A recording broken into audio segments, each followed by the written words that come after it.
All right, everyone. Thank you so much for joining us here on another edition of our Franchise Your Business podcast and webinar series. My name is Tom Dufour. I am the founder and CEO of Big Sky Franchise Team.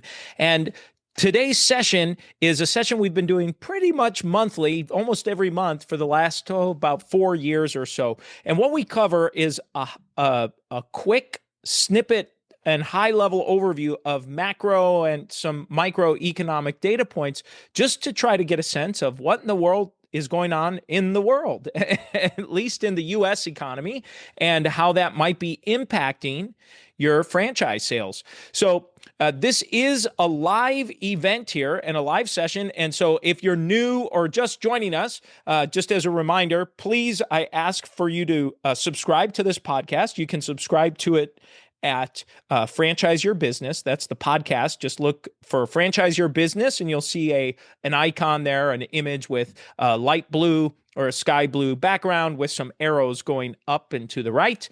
So that's where you can find us there. And then the other way to do is to subscribe to our YouTube channel, which is just Big Sky Franchise Team. Just search for us on YouTube there and you'll find us. We have over 600 podcasts, webinars, other sessions that we've made available that are all there with great content.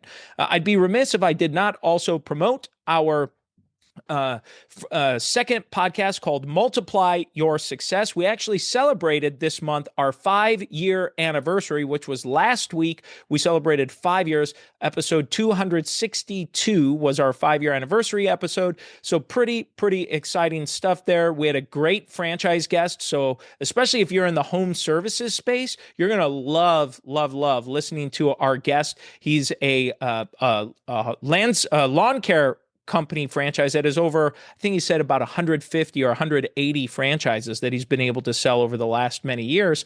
And he has a very unique take on how things move and grow and expand. So anyway, just thought I'd give us a little quick overview there before we jump into it. And as such, I am live. So for those of you that are here with me, please feel free to type a question into the chat box if you have questions. I will do my best to answer it or use the raise hand feature to get that going.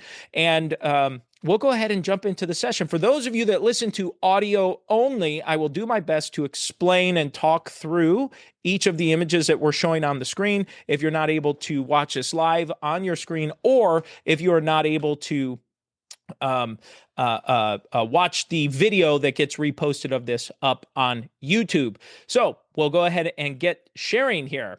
So the first screen that we always like to take a look at is from the Institute for Supply Management. The Institute for Supply Management, and they produce 3 reports. And we're going to take a look at each of these 3 reports. And on my screen, you'll see the website. There's the manufacturing PMI, services PMI, and hospital PMI. And we go in that order to review them. So the first up is the manufacturing PMI. This is a report prepared by Susan Spence. And this is the PMI stands for the Purchasing Managers Index. So they survey purchasing managers at these companies. So who else and who better to know whether the company's buying stuff or not than the person likely in charge of making those decisions, or at least responsible for executing on those decisions. So the manufacturing PMI, it says, registered at 48.5%, 0.2 percentage point lower compared to the 48.7% reported in April. The manufacturing PMI decreased to its lowest reading since November, when it registered 48.4. Of the 5 sub-indexes that directly factor into the manufacturing PMI, only one, the supplier deliveries, was in expansion territory, down from 2 in April. So as you can see on here, you saw some nice steady growth from about, looks like November of last year up until about January of this year. And then you can see is this slow decline back down to 48.5. So it's around this 50% marker, which is the break-even line for manufacturing.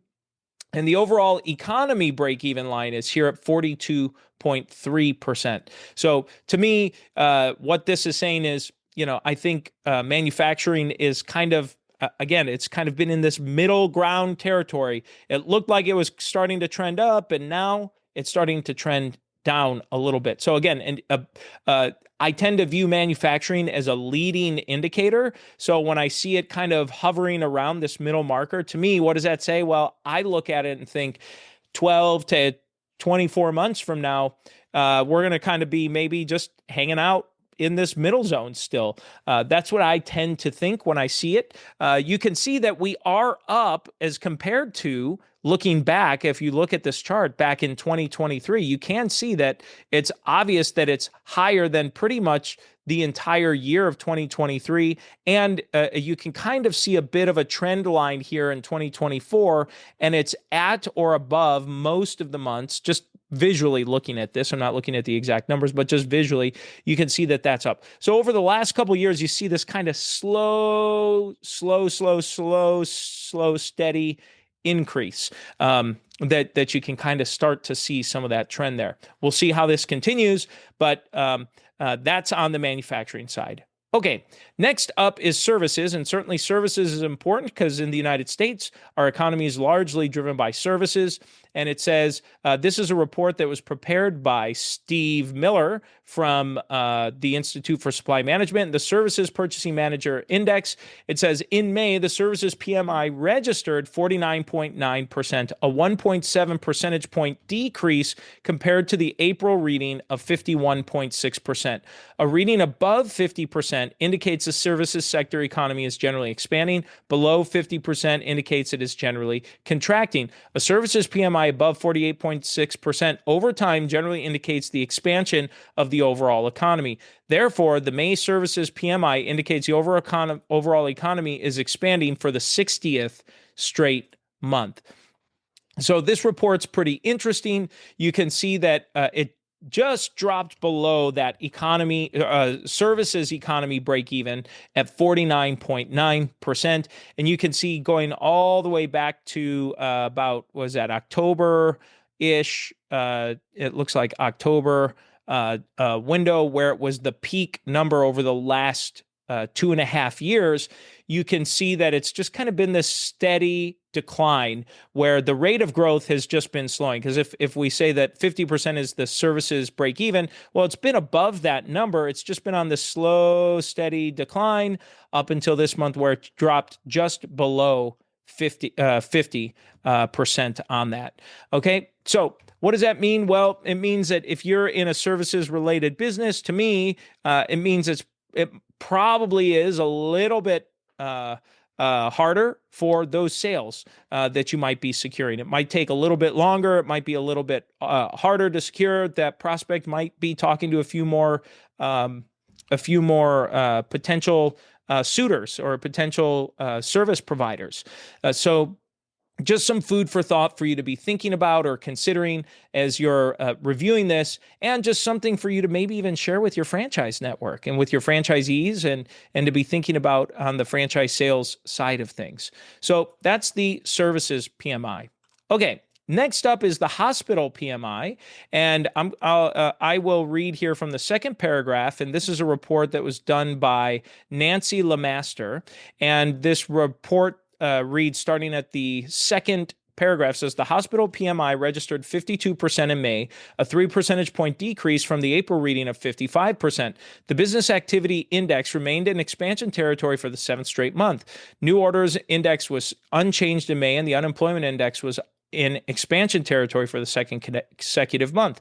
The supplier deliveries index expanded, which indicates slower delivery performance for the second straight month. The case mix index returned to expansion territory in May, registering 53%, an increase of 3.5 percentage points. So you can see the hospital has declined. But as you see on this chart, I've noticed this, and this is their newest report that's put out by the Institute for Supply Management.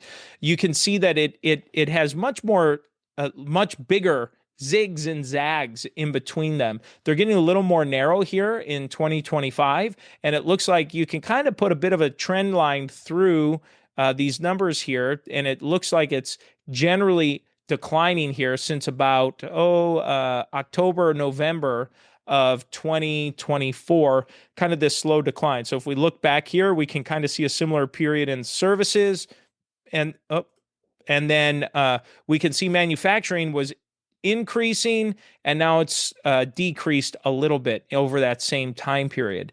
So it just looks like things are cooling down a little bit from maybe where it was, but all in all of each of these, for the most part, are, at least for the general broad economy, in a growth territory. So, in my opinion, what does that mean? Well, it just, this is what I've been saying for the last few years. It's just kind of in this in between stage. It's not good, it's not great, and it's not terrible. It's, kind of in the middle. It just is kind of nudging along, just a little bit. It's kind of a bit of, to me, it reminds me of the tortoise versus the hare. It's a little bit of some tortoise activity here. It's just nudging along. So that's how I like to take a look at it. Next up is the unemployment rate, and it says, this is from tradingeconomics.com for the U.S. unemployment rate, and at the top paragraph it says the U.S. unemployment rate held steady at 4.2% in May 2025 for the second straight month, matching market expectations. The rate has remained within a narrow 4.0% to 4.2% range since 2024. So let's take a look at this chart here. If we scroll down on this page, you can see here since June of last year, it was 4.1%, and you see went up to 4.2, 4.1, 4.2, 4.1, 4.0 in January of 2025.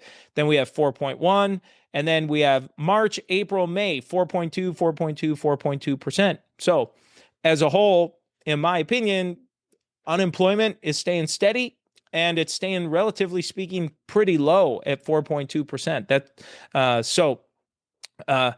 To me, despite we can see some of these conditions from these economic reports or these supply purchases, this is the hospital PMI and services PMI and manufacturing PMI again, while we see these kind of trending downward in terms of how fast it's growing, or right around that kind of break-even line, in general, it looks like, with unemployment holding steady, that, again, this is just another indicator of steadiness. Steady, steady, steady, steady.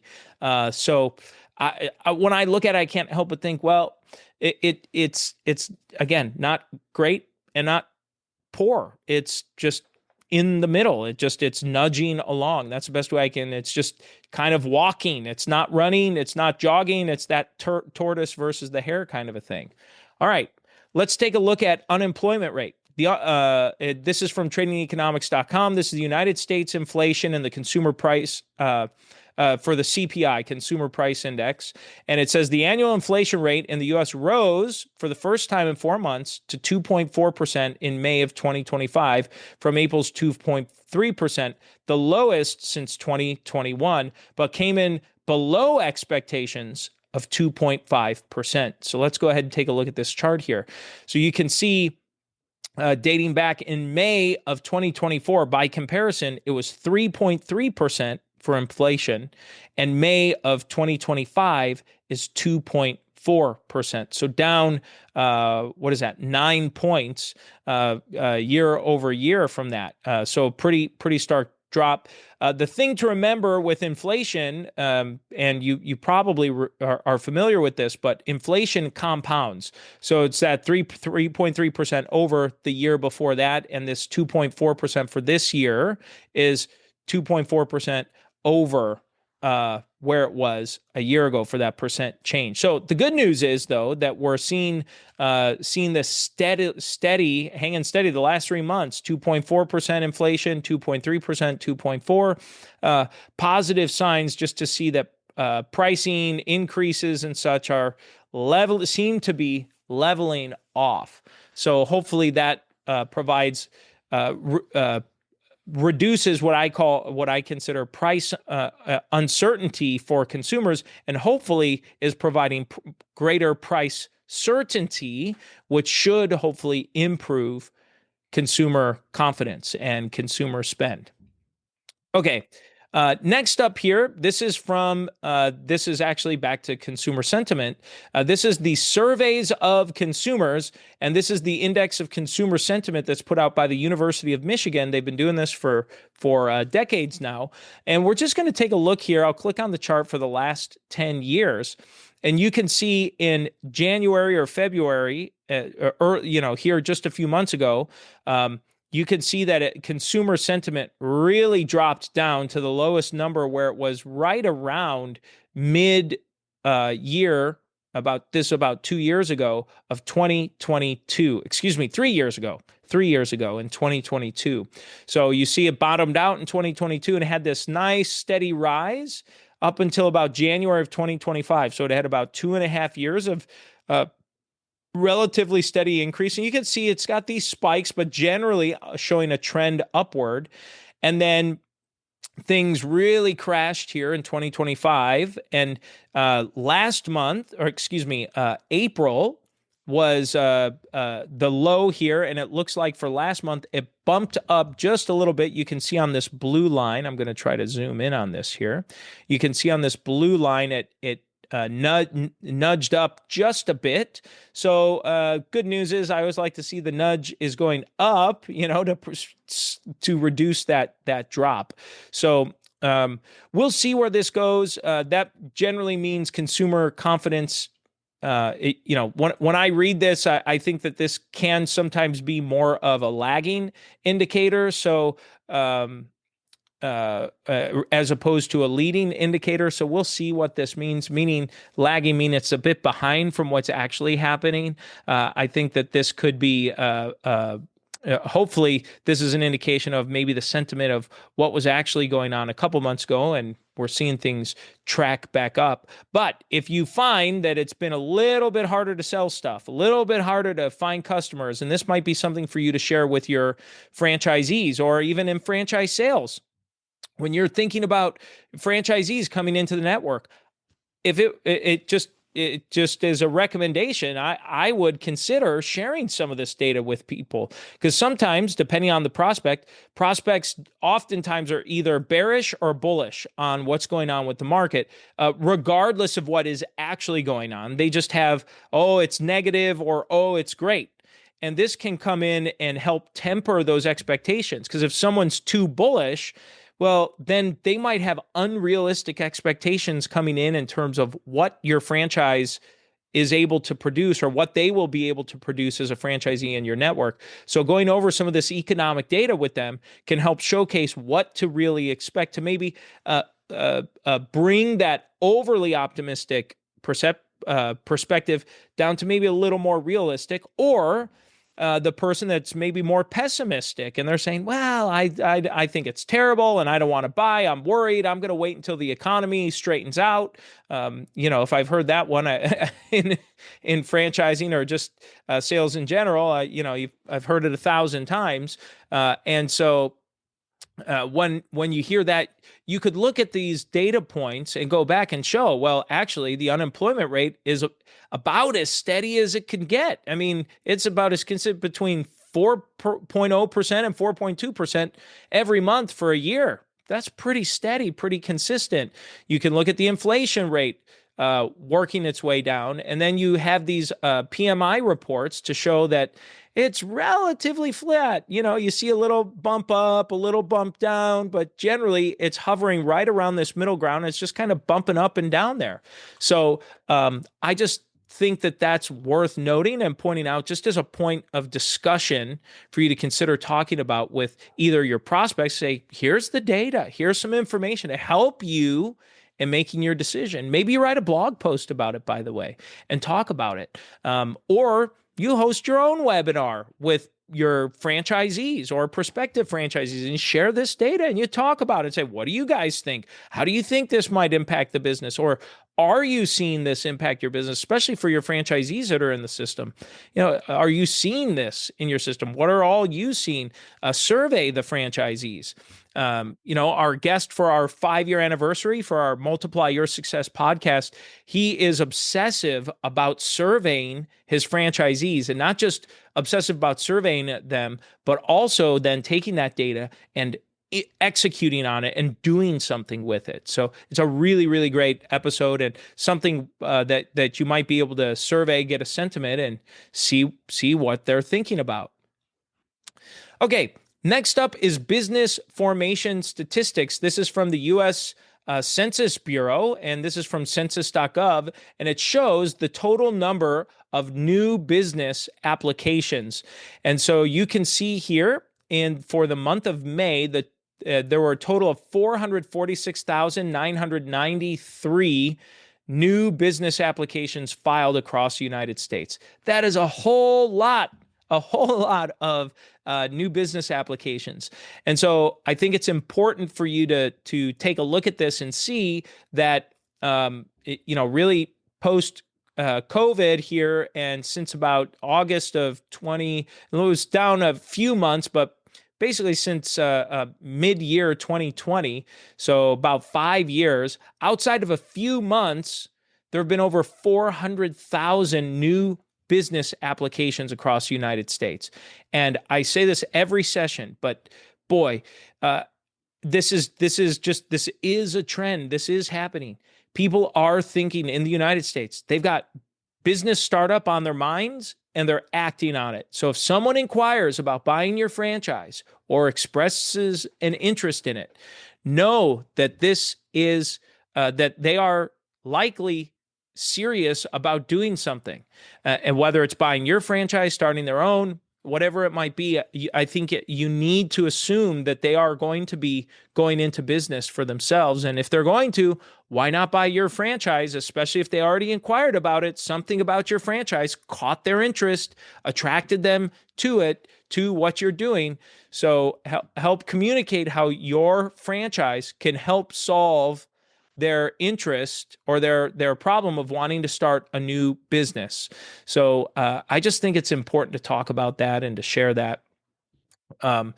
Especially as I've been asked a lot how the sentiment is for franchise sales throughout the country. And what I hear just in general, between having attended 3 conferences last month, in addition to speaking to others in the space, generally speaking, on the new business development, on the new franchise sales efforts in franchising, the sentiment I'm hearing, again, just what I'm hearing in conversation. I have no substantive data to validate this, but what I'm hearing is generally worst case is neutral, and from most it's going well or pretty well.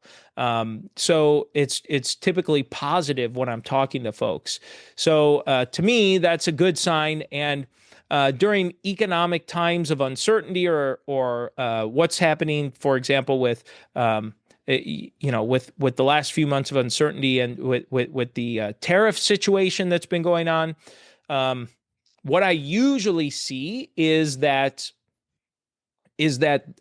during times of economic uncertainty, we typically will see an increase in interest in franchise ownership. So those times tend to bode well for people looking to say, I need to take control of my own destiny and get out there and do something.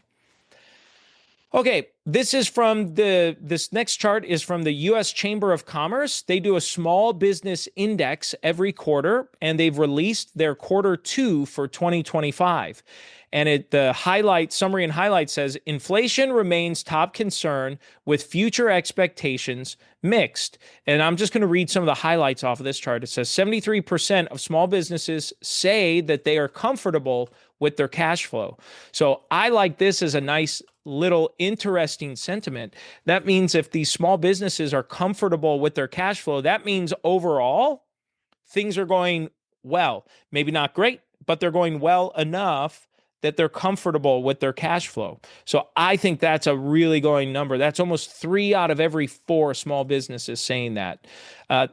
66% say that figuring out what benefits to offer is challenging. So benefits for their staff and things of such are they're still trying to figure out. And then there's the small business index score. And so for Q2, it read at 65.2. And I'll show you this chart. It's ranges between 0 and 100.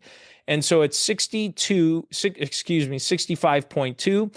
It's a bounce up from Q1 at 62.3. So it had been declining. It was a peak number in Q3 of 2024 at 71.2.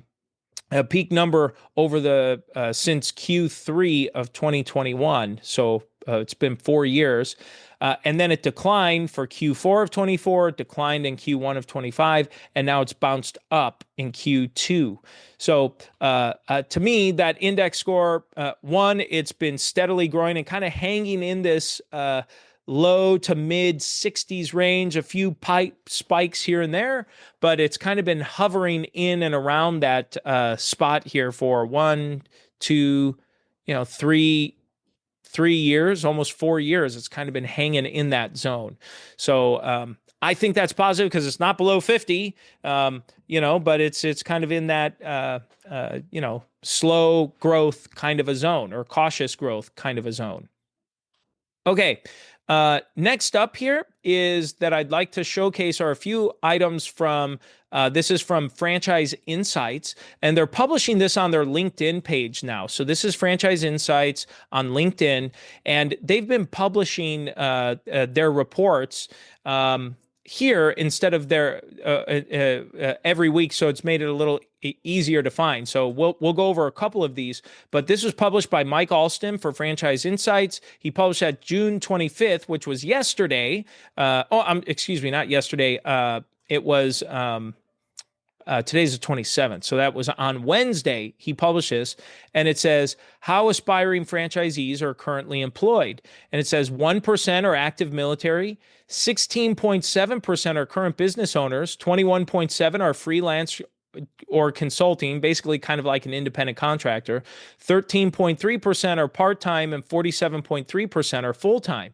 So I look at this data and say, wow, that's interesting. So roughly about half of your franchise buyers that are coming through are full-time.